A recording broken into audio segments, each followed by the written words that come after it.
xafladan oo si ballaaran loo soo agaasimay isla markaana ay ka soo qayb galeen mas'uuliyiin ka tirsan dawladda federaalka Soomaaliya qaar ka mid ah mas'uuliyiin ka kala socotay maamul goboleedyada dalka maamulka iyo macallimiinta dugsiga Banaadir Zone iyo marti sharaf kale ayaa lagu qabtay magaalada tan Muqdisho ujeedada xafladda ayay ahayd ku dhawaaqida dhismaha naadiga qalinjabiyaasha iyo sanad guurada 10aad ee dugsiga Banaadir Zone ee ka soo wareegatay tan iyo xilligii la aasaasay waxa ugu horeen madasha ka hadlay Cabdalla oo ka mid ah macallimiinta dugsiga Banaadir Zone waxa uu ka warbixiyay ujeedada xafladan loo qabtay iyo dhismaha naadiga qalinjabiyaasha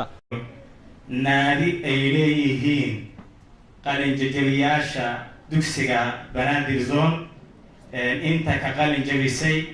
ama ka qalin toosisay dugsiga sare aad iyo aad ayaan ugu faraxsanahay in dadkii ka soo qalinjabiyay dugsiga intaa kadib waxay goosteen ama go'aansadeen in ay sameeyaan isu tag si ay cududooda iyo maskaxdooda ay u mideeyaan waxna u taraan bulshadooda ayagu ay ka mid yihiin waxaan rajaynaynaa ardayda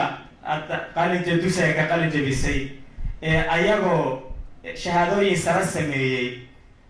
bulshadana meelo sare uga jira isu tag sameeyey u gobol xaaraya dadka tobanaanka sane boqolaalka sane ee soo socota soo qalin jabinaya inay dalladaasi soo wada galaana ayagana si gaar ah ugu mahadcelinaynaa tobanka dufcad waa mahadcelinaynaa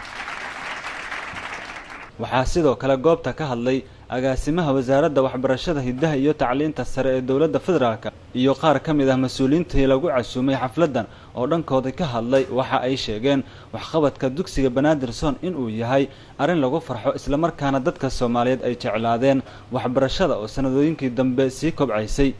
waxaan hambalyo iyo bogaadin aan u soo jeedinayaa anigoo ku hadlay magaca wasaaradda waxbarashada hidaha iyo tacliinta sare xafladan aadka loo soo agaasimay ee quruxda badan ee uu soo agaasimay ama uu soo diyaariyey iskuulkan ama associationkan la yiraahdo Banaadir Zone oo isugu jira xaflad soo dhaweyn naadi la aasaaso halka ku qoran waan soo dhaweynaynaa waan u hambalyeynaa dhammaan ardayda waan uga farxaday iyo kuwa hadda ku jira intaba waan u bogaadinaynaa naadigan waxaa ku midaysan sida aan dareemi karo ardayda hore uga qalin jabisay dugsiga iyo kuwa hadda dhigta iyo kuwa soo socda macallimiinta maamulayaasha macallimiintii hore iyo kuwii dambe iyo saaxiibada oo dhan iyo waalidiinta ayaa ku midaysan naadiga